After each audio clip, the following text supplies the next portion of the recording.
इस विश्वव्यापी विश्वव्यापी जो महामारी है, महामारी के दौर में पूरा विश्व जो है आर्थिक एवं सामाजिक गतिविधियों से जूझ रहा है। इसमें देश की आर्थिक क्रियाएं, सामाजिक एवं जो शैक्षणिक गतिविधियां हैं वो काफ़ी प्रभावित हो रही है। इसलिए अरविंद पब्लिक परिवार ने सोचा कि बच्चों को वीडियो के माध्यम से अध्ययन अध्यापन का कार्य जो है प्रारंभ किया जाए। तो आज अरविंद पब्लिक स्कूल के पेज पर सभी विद्यार्थियों का हार्दिक अभिनंदन है और हमारी तरफ से उनको शुभाशीष। आज हम जो टॉपिक आपको पढ़ाने जा रहे हैं उस टॉपिक का नाम है जल संसाधन। बोर्ड परीक्षाओं की दृष्टिकोण से इस पाठ से 3 अंक के प्रश्न निर्धारित हैं। इसमें खासतौर से 1 या 2 नंबर के क्वेश्चन बोर्ड की परीक्षाओं में पूछे जाते हैं। Pay attention to what I से, जो मैं कहता हूं बच्चों ध्यान से सुनो। सबसे पहले हम जल पर चर्चा करेंगे कि जल क्या है।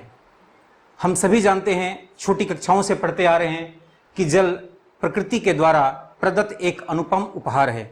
जल है तो जीवन है।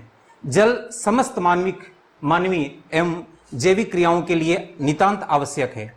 जल जैविक जगत के लिए नहीं बल्कि देखा जाए तो हर प्रकार की वनस्पतियां, पेड़ पौधे, हमारे देश की जो कृषि है वो जल पर ही क्या है निर्भर करती है। तो जल से देश की आर्थिक गतिविधियां भी, जैसे देश का औद्योगिक विकास है, देश में जल विद्युत का उत्पादन है, वो जल के द्वारा ही संभव है। उसके बाद प्रश्न उठता है कि संसाधन क्या है। संसाधन अंग्रेजी भाषा के 2 शब्दों री प्लस सोर्स से मिलकर बना है। री का अर्थ होता है पुनः और सोर्स का अर्थ होता है स्रोत। अर्थात जिन प्राकृतिक संसाधनों को हम पुनः प्राप्त कर सकते हैं उसको हम कहते हैं संसाधन। तो इस प्रकार जल एक प्राकृतिक संसाधन है।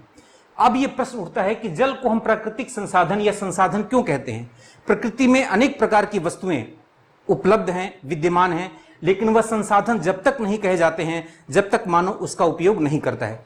अगर किसी भी प्राकृतिक वस्तुओं को, पदार्थ को मानव उपयोग करता है तब वह संसाधन कहलाता है। मानव उससे लाभ प्राप्त करता है, अपने उपयोग में लेता है। जैसे जल भी एक प्राकृतिक संसाधन है, जब से हमने उपयोग में लेना शुरू कर दिया तब से यह संसाधन कहा जाने लगा।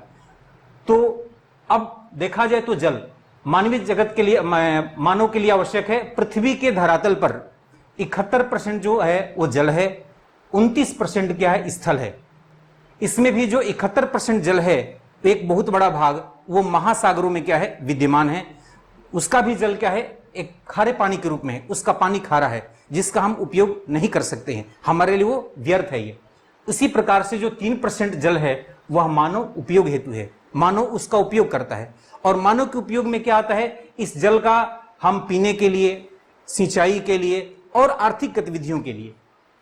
अब इस जल का, अब जो ये 3% जल है मानव उपयोग होती, इसमें भी अगर देखा जाए तो इस जल का जो 69% है वो हिम के रूप में है। 69% हिम के रूप में है। 1% जल का उपयोग मानव करता है। वह 1% जल पेयजल, कृषि में सिंचाई और आर्थिक क्रियाएं। आर्थिक क्रियाएं का मतलब यह होता है कि देश में वस्तुओं के उत्पादन में यह सहायक है। तो इस प्रकार से देखा जाए तो जल तो इस पृथ्वी पर बहुत अधिक मात्रा में विद्यमान है, लेकिन मानव के उपयोग के लिए जल बहुत ही कम मात्रा में है। इस और जनसंख्या बढ़ती जा रही है, हमारी आवश्यकताएं बढ़ती जा रही है। इस आर्थिक गतिविधियों के संचालन हेतु जल का सीमित उपयोग आवश्यक है। अब ध्यान से देखें, अगला टॉपिक है जल प्रबंधन। अभी हमने आपको बताया कि जल बढ़ती जनसंख्या के कारण से जल का उपयोग निरंतर बढ़ता जा रहा है, इसलिए जल प्रबंधन की आवश्यकता है। जल प्रबंधन क्या है? जल का समुचित उपयोग, जल का समुचित उपयोग करना ही जल प्रबंधन कहलाता है। कहने का तात्पर्य है कि जल हमारे देश में हमारे घरेलू कार्य के लिए या सिंचाई के लिए जितनी मात्रा में जल की आवश्यकता है उतनी ही मात्रा में हम जल का उपयोग करें, जल का हम व्यर्थ ना बहने दें, यही जल प्रबंधन कहलाता है। आज देखा जाए कि हमारे देश में जनसंख्या बढ़ रही है और हमारा जो देश है, हमारे देश में जो वर्षा है वो मानसूनी वर्षा पर निर्भर करता है। और मानसून की या वर्षा की अनिश्चितता है, वर्षा की अनियमितता है, अपर्याप्तता है। इस कारण से जल प्रबंधन नितांत आवश्यक हो गया है। हमारे देश में आजादी के बाद विभिन्न पंचवर्षीय योजनाओं काल में हमारे देश की केंद्र सरकार ने जल प्रबंधन हेतु, ताकि जल को बचाया जाए, उस सीमित जल को अधिक से अधिक मात्रा में उसका उपयोग लिया जाए, देश का आर्थिक विकास किया जाए। इस हेतु हमारे देश में बहुउद्देशीय परियोजनाओं का निर्माण किया गया। इस बहुउद्देशीय परियोजनाओं को हमारे देश में पंडित जवाहरलाल नेहरू ने, जो देश के प्रथम प्रधानमंत्री थे, उन्होंने आधुनिक भारत का मंदिर कहा है। दोबारा ध्यान से देखें सभी विद्यार्थी, इस देश के जो बहुउद्देशीय परियोजनाएं हैं, इसको देश के प्रथम प्रधानमंत्री जवाहरलाल नेहरू ने आधुनिक भारत का मंदिर कहा है। इस तरह की बोर्ड की परीक्षाओं में कई बार 1 नंबर के प्रश्न पूछे जा चुके हैं, इसलिए इस पर ध्यान रखेंगे आप। इसके बाद यह बहुउद्देशीय प्रश्न यह उठता है कि बहुउद्देशीय परियोजनाएं क्या है। इसका अर्थ है बहुउद्देशीय यानी ऐसी परियोजना जिससे बहुत से उद्देश्यों की पूर्ति की जाती है या होती है, उसको बहुउद्देशीय परियोजनाएं कहा जाता है। यह बहुउद्देशीय परियोजना जैसे इसमें घरेलू कार्य हेतु जल की आपूर्ति, सिंचाई के लिए जल की आपूर्ति, इस बहुउद्देशीय परियोजनाओं से बाढ़ पर नियंत्रण किया जाता है, क्योंकि इस बहुउद्देशीय परियोजनाओं के माध्यम से नदियों के ऊपर बांध बना करके और उसके बाढ़ पर नियंत्रण किया जाता है। इससे मलेरिया की रोकथाम की जाती है, उद्योग धंधों के लिए इस जल का उपयोग किया जाता है, साथ साथ नौका गमन होता है, मनोरंजन के लिए भी इस जल का उपयोग किया जाता है। इसलिए इसको कहते हैं बहुउद्देशीय परियोजनाएं। जब से हमारे देश में बहुउद्देशीय परियोजनाओं का निर्माण किया गया है, तब से हमारे देश में इस सीमित जल का उपयोग अधिक से अधिक मात्रा में की जाती है। इससे जल का उत्पादन, जल विद्युत का भी इससे उत्पादन किया जाता है, जो देश में उद्योग धंधों के लिए शक्ति के साधन के रूप में इसका उपयोग होता है। इसके पश्चात हमारे देश में बहुउद्देशीय परियोजनाओं को 2 भागों में बांटा गया है। केंद्र सरकार के अंतर्गत बहुउद्देशीय परियोजनाएं और राज्य सरकार के अंतर्गत बहुउद्देशीय परियोजनाएं। केंद्र सरकार के अंतर्गत हमारे देश में जो बहुउद्देशीय परियोजनाएं हैं, इसका मैं आगे वर्णन करने जा रहा हूं। आजादी के बाद हमारे देश में केंद्र सरकार ने जो परियोजनाएं स्थापित की हैं, उनको बहुउद्देशीय परियोजनाएं कहते हैं। बहुउद्देशीय परियोजनाओं को हमारे देश में राज्य स्तर पर और देश स्तर पर 2 भागों में बांटा गया है। जो देश स्तर की परियोजनाएं हैं और जो देश की सबसे बड़ी परियोजनाएं हैं, उनका नाम बोर्ड पे लिखा हुआ है। भाखड़ा नांगल परियोजना, हीराकुंड परियोजना, मयूराक्षी परियोजना और दामोदर घाटी परियोजना। सबसे पहले मैं आपको समझाऊंगा भाखड़ा नांगल परियोजना। यह भाखड़ा नांगल परियोजना देश की सबसे बड़ी परियोजना है। इस परियोजना का उद्देश्य गंगा और यमुना और सतलज के बीच मध्यवर्ती जो भाग है, उस भाग में अधिक से अधिक सिंचाई सुविधाओं का विस्तार करते हुए अधिक से अधिक फसलों का उत्पादन करना, अधिक से अधिक जल विद्युत का उत्पादन करना ही इसका प्रमुख उद्देश्य है। यह परियोजना पंजाब, हरियाणा और राजस्थान की संयुक्त परियोजना है। इस परियोजना के अंतर्गत हमारे देश में हिमाचल प्रदेश के बिलासपुर में यह परियोजना सतलज नदी पर स्थापित किया गया है। यह विश्व के खड़े बांधों में से सबसे बड़ा बांध या सबसे बड़ी परियोजना मानी जाती है। इस परियोजना के द्वारा जल विद्युत उत्पादन के साथ साथ औद्योगिक विकास, बाढ़ पर नियंत्रण और जो जल की हमारे देश में जो कम उपलब्धता है, उसके लिए जहां पर कम उपलब्ध जल होता है, वहां पर जल की आपूर्ति भी की जाती है। यही भाखड़ा नांगल परियोजना का प्रमुख उद्देश्य है।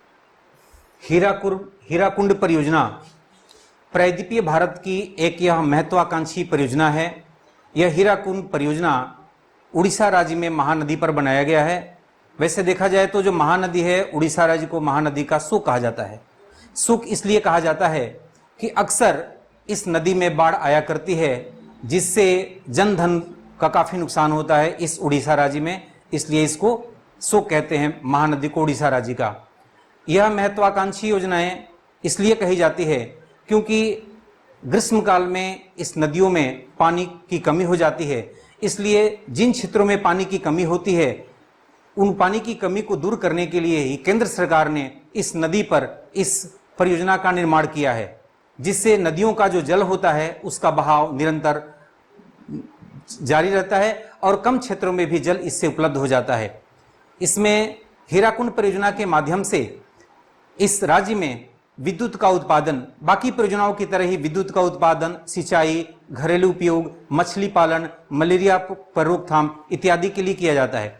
तो देखिए, बोर्ड की परीक्षा के दृष्टिकोण से मैंने कोई भी परियोजना हो, किसी भी परियोजना का उद्देश्य मैंने बताया जो वो 4 टॉपिक है आपके, जैसे विद्युत का उत्पादन है, घरेलू कार्यों के लिए, सिंचाई के लिए, आर्थिक विकास के लिए, नौकागमन के लिए, मनोरंजन के लिए बोर्ड की परीक्षा में इस टॉपिक से 2 नंबर के क्वेश्चन पूछे जाते हैं।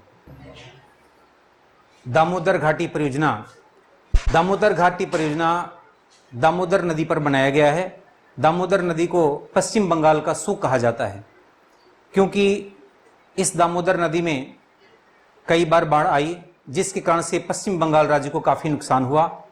इसलिए यह नदी जो है वह अपनी सूख कही जाती है और यह सूख के कारण से यह कुख्यात है। दामोदर यह झारखंड और पश्चिम बंगाल राज्य की संयुक्त परियोजना है। दामोदर घाटी परियोजना को अमेरिका की टेनेसी नदी घाटी परियोजना के अनुरूप स्थापित किया गया है। दामोदर घाटी परियोजना के द्वारा पश्चिम बंगाल और झारखंड राज्य के जो आदिवासी क्षेत्र हैं वहां पर लोगों के लिए जल पीने के लिए, घरेलू कार्य के लिए जल उपलब्ध कराया जाता है। साथ साथ उन क्षेत्रों में सिंचाई सुविधाओं का विस्तार और आर्थिक गतिविधियों का संचालन भी इसके द्वारा किया जाता है, जिनसे इस नदी घाटी परियोजना के द्वारा इस जल का अधिक से अधिक उपयोग करके इन दोनों राज्यों का आर्थिक विकास हो सके।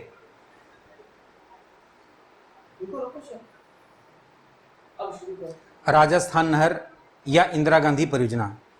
राजस्थान नहर या इंदिरा गांधी परियोजना जो राजस्थान के मरुस्थल क्षेत्र के जीवनदायिनी सिद्ध हुई है। यह सतलज और रावी नदी के संगम जो हरिके बैराज के पास से है, वहाँ से इस नहर को निकाला गया है। इस राजस्थान नहर या इंदिरा गांधी परियोजना के माध्यम से राजस्थान के मरु क्षेत्र में आबादी बसाने के लिए और अधिक से अधिक जो मरु क्षेत्र है उसको हरियाली बनाने के लिए और मरुस्थलीय क्षेत्र में कृषि उत्पादन को बढ़ावा देने के लिए इस परियोजना का विकास किया गया है। इस राजस्थान नहर परियोजना के माध्यम से हमारे इस राजस्थान राज्य में कई लिफ्ट परियोजनाएं भी संचालित की जा रही है। इस राजस्थान परियोजना जो है इसकी लंबाई है कुल 649 किलोमीटर है। इसका आगे और विस्तार किया जा रहा है, जिससे यह मरुस्थलीय क्षेत्र है, मरुस्थलीय क्षेत्र का आगे प्रसार न हो पाए और अधिक से अधिक राजस्थान के जो किसान हैं वो इससे अपने फसलों को सिंचाई करके लाभान्वित हो सके और अधिक से अधिक अन्न का उत्पादन कर सके।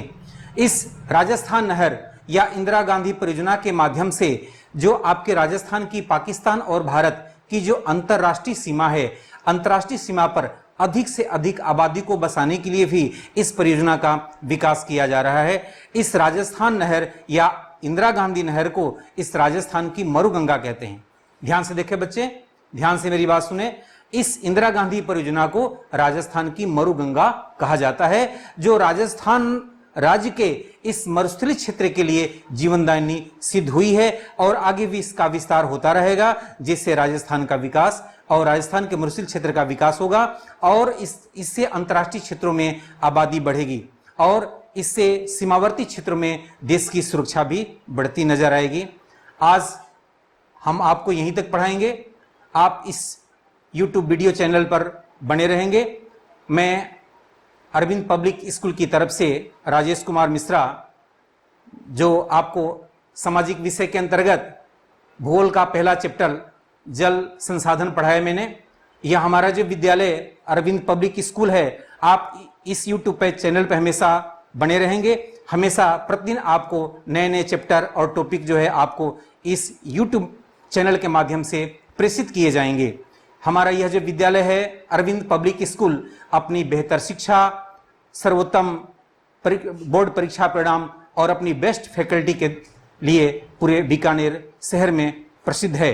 आप इस चैनल से जुड़े रहें। अरविंद पब्लिक स्कूल एक ऐसा स्कूल है जो सिर्फ अपने बच्चों का अध्यापन ही नहीं कराता है, बल्कि एक एक अपने टॉपिक का कंसेप्ट क्लियर करता है। यहाँ पर जो भी बच्चे आते हैं, स्कूल से पढ़कर जाते हैं, वो हमेशा कहते हैं कि इस स्कूल में एक एक टॉपिक का जो है कंसेप्ट क्लियर किया जाता है।